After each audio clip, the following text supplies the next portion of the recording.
letošnjem letu res predstavljamo veliko novosti, produktov, ki pomenijo novo turistično ponudbo za naše goste in prireditev, ki so enako pomembni tako za domačine, za razvoj regije, kot za obiskovalce, ki nas obiščejo samo občasno.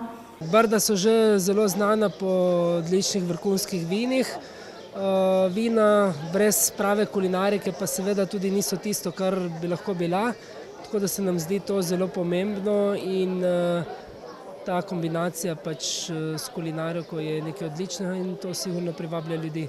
V soboto je bil, bi rekel, ta vinsko-kulinarični festival, namenjen predvsem ljubiteljem hrane in vina, kjer se je predstavljalo 19 restavracij, preko 40 vinarjev in pa mislim, da 10 ponudnikov ostalih pridelkov in izdelkov tukaj iz okolja.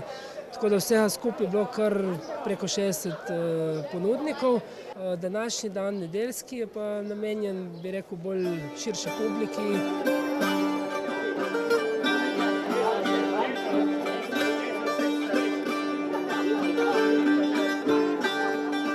Obiskovalce pa privablja tudi ustvarjalna željica amaterskih slikarjev, ki se združujejo v društvu Dablo.